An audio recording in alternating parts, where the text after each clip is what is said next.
ಸದಸ್ಯತ್ವ ನೋಂದಣಿ ಇವತ್ತು ನಿನ್ನೆಯದು ಅಲ್ಲ. ಮಾಜಿ ಪ್ರಧಾನಿ ದೇವೇಗೌಡರ ಹಲವು ವರ್ಷಗಳ ಕನಸು. ಈ ಕನಸು ಈಡೇರಬೇಕು. ಆ ನಿಟ್ಟಿನಲ್ಲಿ ಪಕ್ಷದ ಎಲ್ಲಾ ಕಾರ್ಯಕರ್ತರು ಕೆಲಸ ಮಾಡಬೇಕು ಎಂದು ಯುವ ಘಟಕದ ರಾಜ್ಯಾಧ್ಯಕ್ಷ ನಿಖಿಲ್ ಕುಮಾರಸ್ವಾಮಿ ಕರೆ ನೀಡಿದರು. ರಾಜ್ಯದ 31 ಜಿಲ್ಲೆಯಲ್ಲೂ ಸದಸ್ಯತ್ವ ನೋಂದಣಿ ಕಾರ್ಯ ನಡೆಯಲಿದ್ದು, ಇಂದು ತುಮಕೂರಿನಿಂದ ಪ್ರಾರಂಭ ಮಾಡಿದ್ದೇವೆ.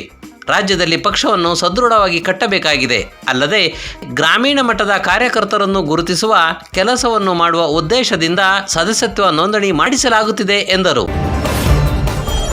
ಗಣೇಶ ಹಬ್ಬಕ್ಕೆ ಬಲವಂತವಾಗಿ ಚಂದಾ ವಸೂಲಿ ಮಾಡಿದರೆ ಅಂತಹವರ ವಿರುದ್ಧ ಕಠಿಣ ಕ್ರಮ ಕೈಗೊಳ್ಳಲಾಗುವುದು ಎಂದು ನಗರ ಪೊಲೀಸ್ ಆಯುಕ್ತ ಬಿ ದಯಾನಂದ್ ಎಚ್ಚರಿಕೆ ನೀಡಿದ್ದಾರೆ.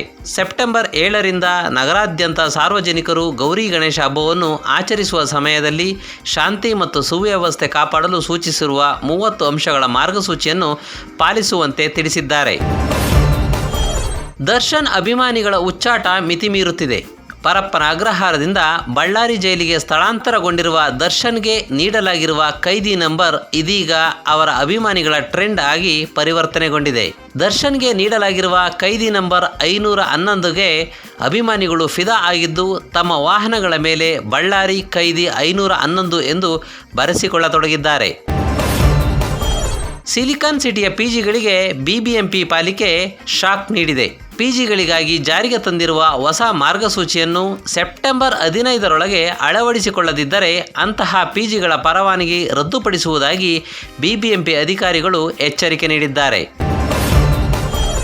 ಶ್ರಾವಣ ಮಾಸದಲ್ಲಿ ಕೆಲವರು ಅಷ್ಟಾಗಿ ಮಾಂಸಾಹಾರ ಸೇವಿಸುವುದಿಲ್ಲ. ಹಾಗಾಗಿ ಒಗ್ಗರಣೆಗೆ ಹೆಚ್ಚಾಗಿ ಬೆಳ್ಳುಳ್ಳಿ ಕೂಡ ಬಳಸುತ್ತಿಲ್ಲ. ಶ್ರಾವಣ ಮುಗಿದು ದಸರಾ ಪ್ರಾರಂಭವಾಗುತ್ತಿದೆ. ಮನೆಗಳಲ್ಲಿ ಒಗ್ಗರಣೆ ಘಾಟು ಹೆಚ್ಚಲಿದೆ. ಈಗ ಮಾರುಕಟ್ಟೆಯಲ್ಲಿ ಕೆಜಿಗೆ 400 ರೂಪಾಯಿ ದಾಟಿದ್ದು, ಮಸಾಲೆಗೆ ಬೆಳ್ಳುಳ್ಳಿ ಬಳಸಲು ಹಿಂದೇಟು ಹಾಕುವಂತಾಗಿದೆ.